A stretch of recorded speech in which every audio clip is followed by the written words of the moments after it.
Hello. So, how are you doing today? That's the question. I'm doing really good, thanks. It's a lot warmer today. I've got the heating going, which is one thing I couldn't do yesterday because the water froze up.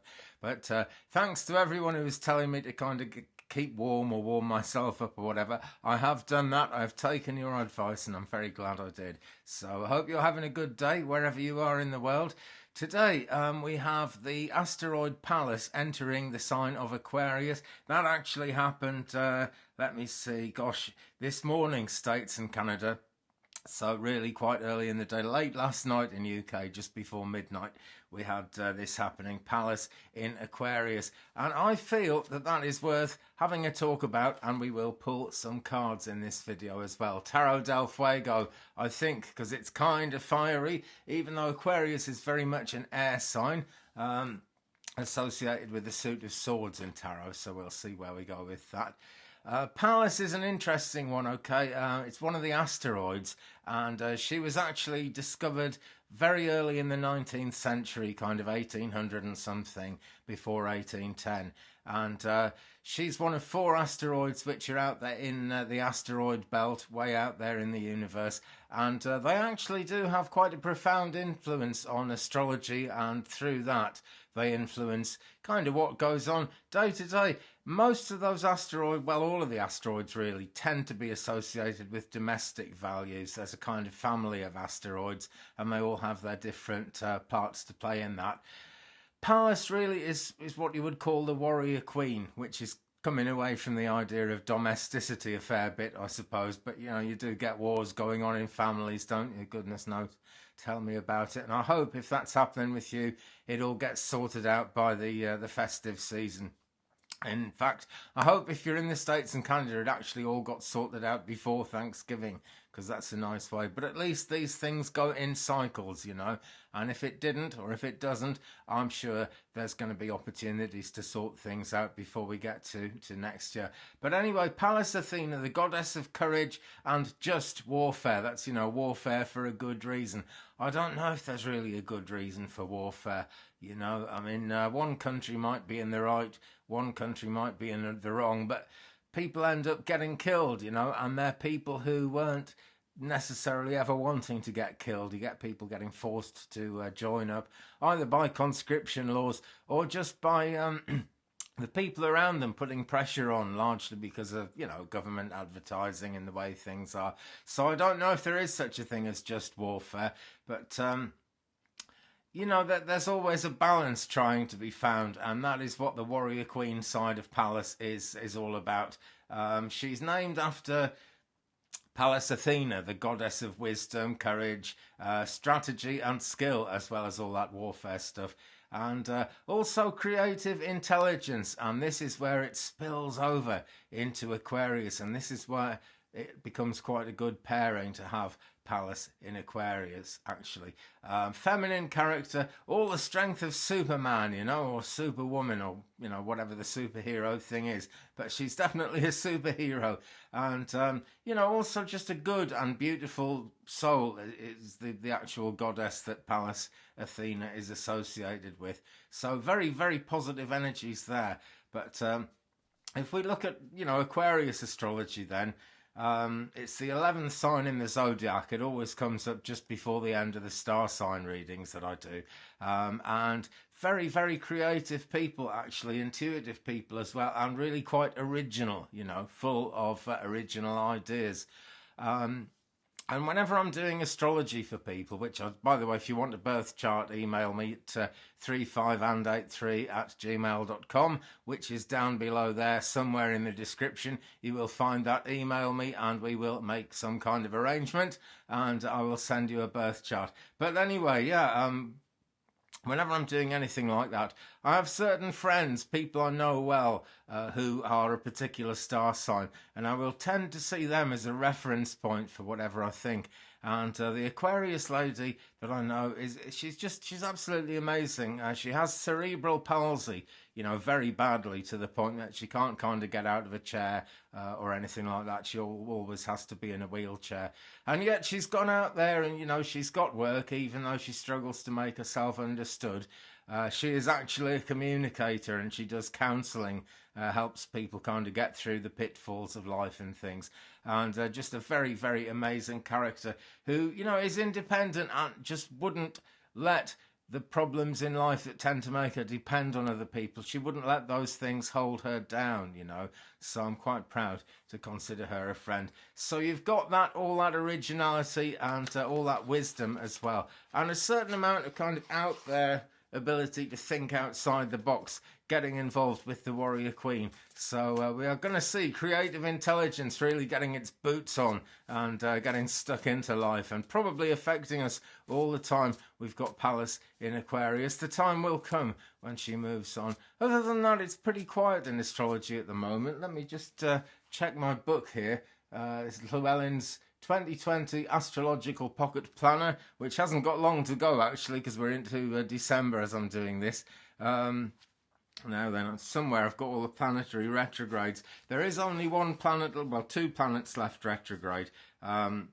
Uranus is going to be retrograde right through until the 14th of January 2021. What else have we got? Yeah, the only other one that's retrograde at the moment is Chiron, the wounded healer, and Chiron actually goes direct on the 15th of December, just after that big solar eclipse. So other than, you know, what we're talking about today, it's a fairly uncomplicated time in astrology. Of course, we got that Jupiter conjunct Saturn coming up at the same time. Pretty much as the new moon later on in December. So, you know, it's not totally quiet. There's big things happening, and big things are going to keep happening. But it's all propelling us towards the age of Aquarius, you see, and this is how it relates to Pallas entering the sign of Aquarius at the moment, because that hostile, almost warrior-like energy is just going to know no bounds, really. Anyway, we will do a 5-card spread and we'll see what happens. My intention of this 5-card spread is to tell us, you know, what's going to be happening with the influences of Pallas in Aquarius and astrology generally at the moment. But you can pick a card, or you can pick all 5. That's always how I roll. You know, I reckon it's good if you guys are your own psychic, because I know that everybody has actually got that psychic ability within them. So that's the shuffle. Let me pull out 1, 2, 3, 4, 5 cards. Now, take a look at the back of these cards and see what happens. I'm just looking out the window there because I think I can hear a tractor. Oh, it's not here, it's somewhere else. I'm expecting a log delivery and I need them to keep me warm, you see. So card number 1, card number 2, card number 3. They all look the same. Card number 4 and card number 5. I've had a sneaky look at them now. But which one would you pick, actually, without knowing what they are? Or would you pick 3, or would you pick all 5? It's entirely up to you. But let's set the ball rolling with card number 1. It's the King of Pentacles.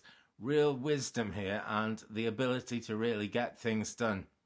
So this coming out as the first card on the first day of Pallas in Aquarius is saying to me that things really are going to be kicking and things really are going to be getting done. Of course, we've got the divine feminine very closely tied up with Pallas Athena, and here we've got the divine masculine. So they're kind of going together, you know. Great abundance is indicated whenever we're high up in the Pentacles suit, and the King of Pentacles really does show a lot of abundance. We can see the big pentacle coin there. He's riding on it, and there are sparks of lightning coming out all around it and all over the place, and coming out of the sky as well, see? And this is kind of the divine wisdom coming down to meet and mingle with the worldly abundance. Let me just look at it head on. Yeah, lots of skulls here with crowns on. And this shows that worldly wealth always passes. And the thing about that is you might as well use your worldly abundance while you've got it, because that way the conveyor belt keeps coming and you attract in more abundance. If you hoard it, it gets you absolutely nowhere. King of Pentacles for the first card there. Card number 2, number 8 in the Major Arcana, and it's Justice.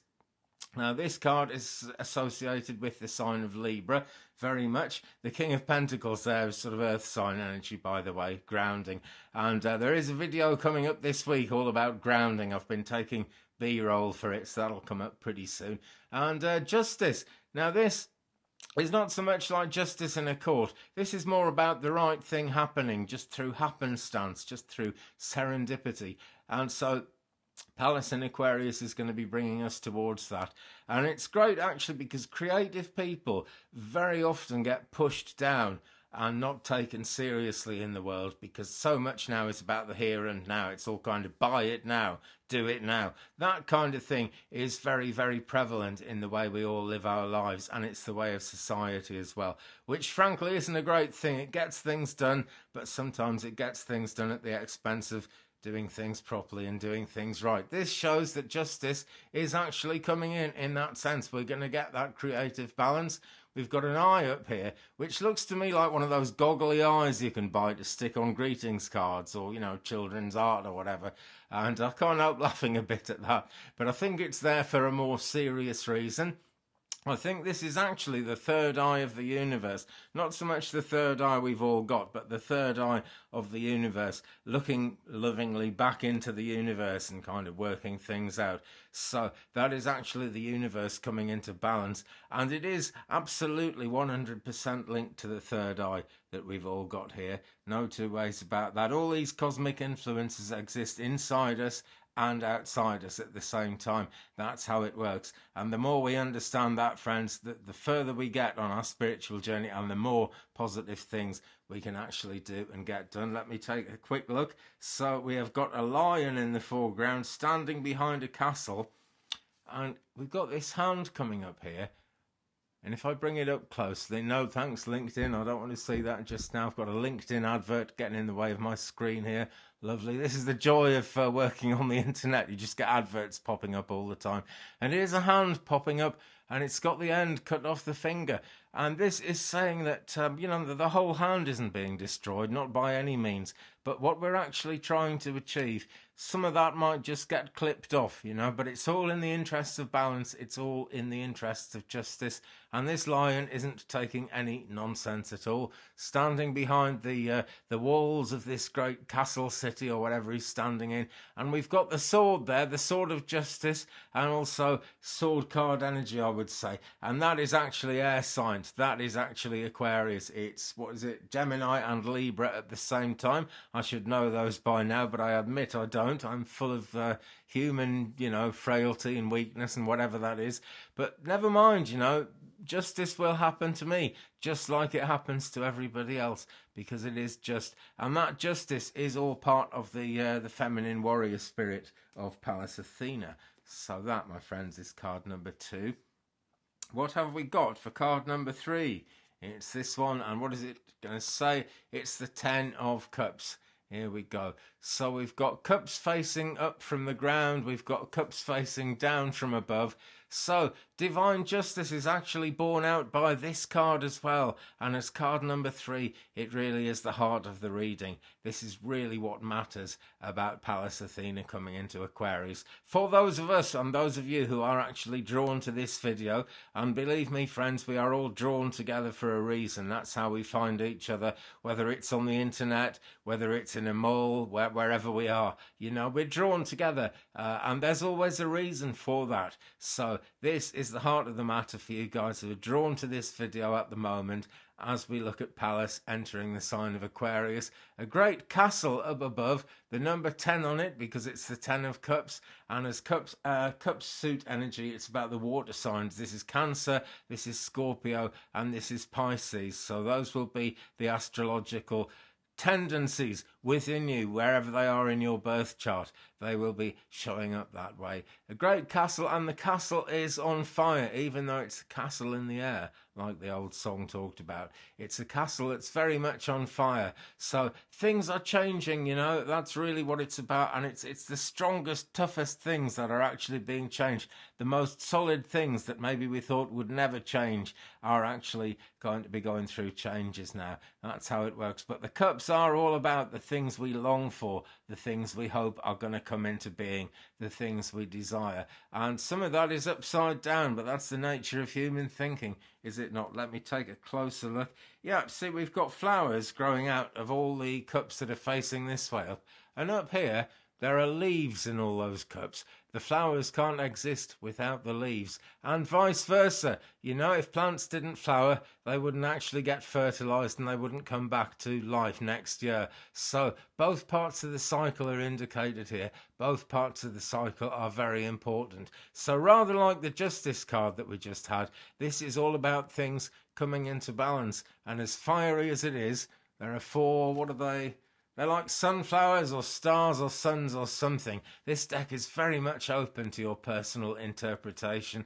And the background to the whole card here is high heart pink. So as we're talking about the divine feminine and that divine feminine warrior that is Pallas Athena, think about love, think about the heart chakra, and think about what matters to you. It's not all about relationships, you know, although I think this card is pretty close to that meaning. As we look at it in this particular spread. So that's card number 3. What have we got for card number 4? Ooh, this is a scary looking one. It's the 5 of Swords. Eyes showing through all over the place.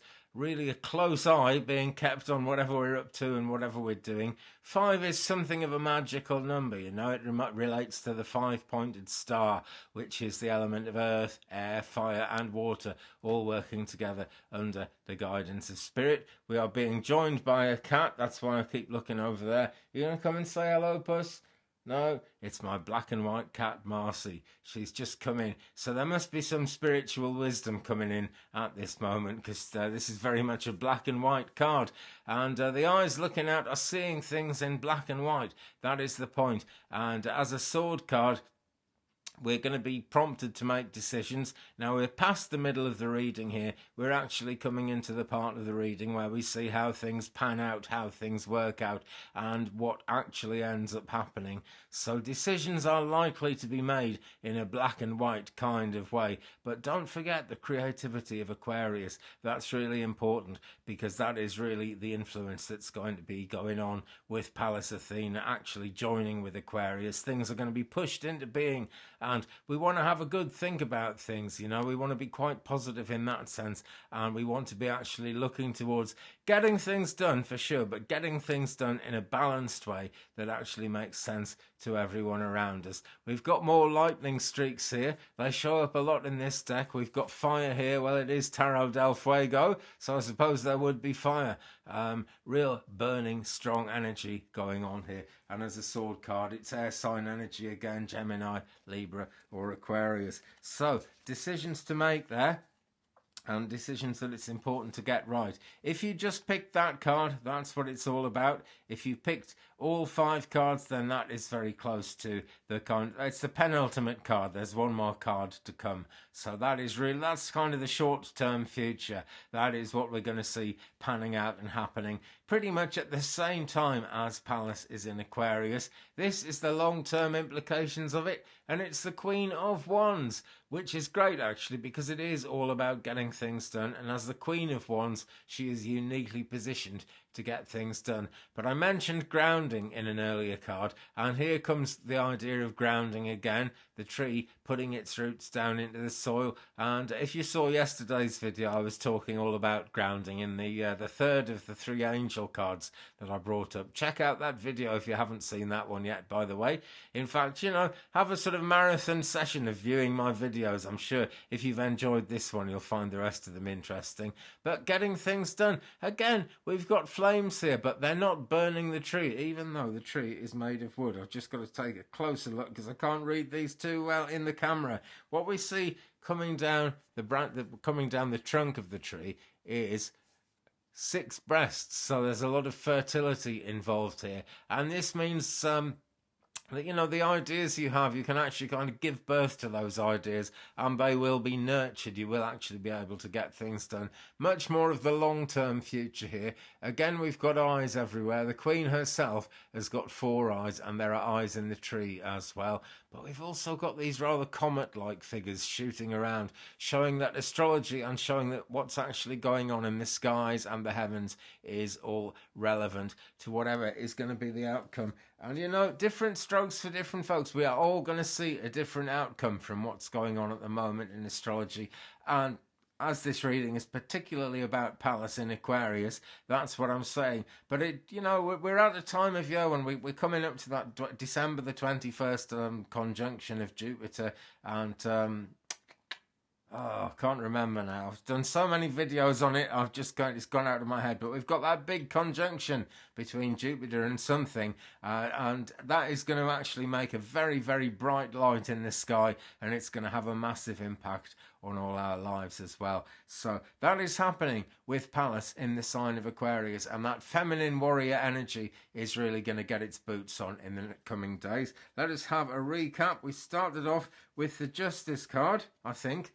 Maybe I've jumbled them up. I'm always doing things like that. No, we didn't. We started off with the King of Pentacles. I'm sure of it. I remember now. Okay, so this is kind of where we are now, and this is what is actually going on. This is, this is the heart of the matter, really. This is what needs to be sorted out, and it's going to be, because we've got all these skulls at the bottom here, showing kind of, death of the old ways and birth of the new ways. And the King of Pentacles knows the value of sharing abundance, so be willing to share as you go through towards the end of the year and the festive things and all that. I mean, we tend to share anyway, don't we? But do it with joy, get involved with it and do it with love. That's the thing.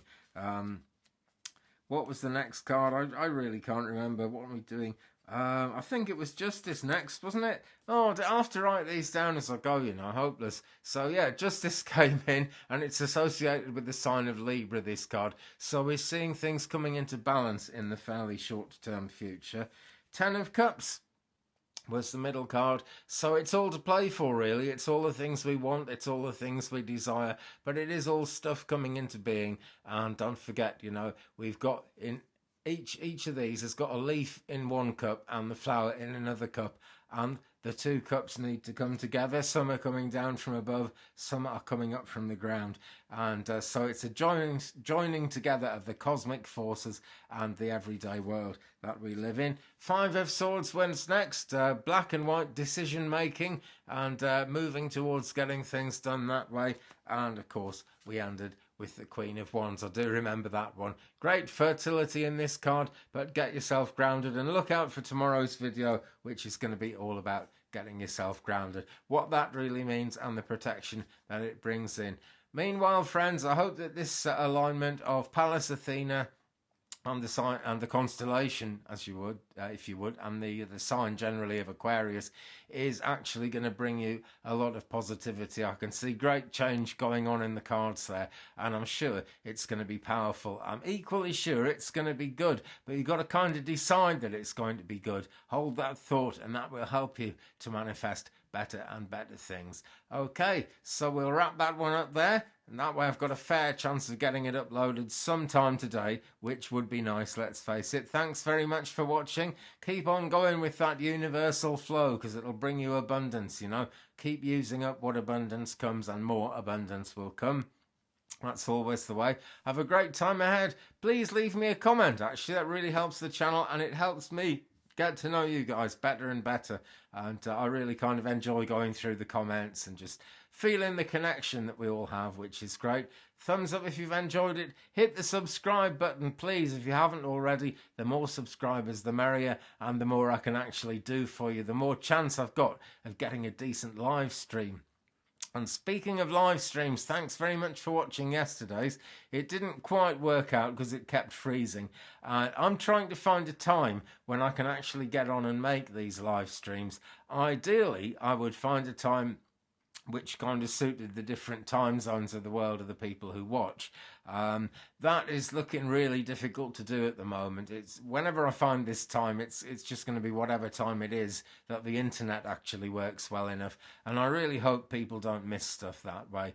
But never mind, the uploads will continue. The story will continue, because it always does. So keep it real. Keep watching Andy's readings, and I'll see you again very soon. Love, light, blessings, and peace.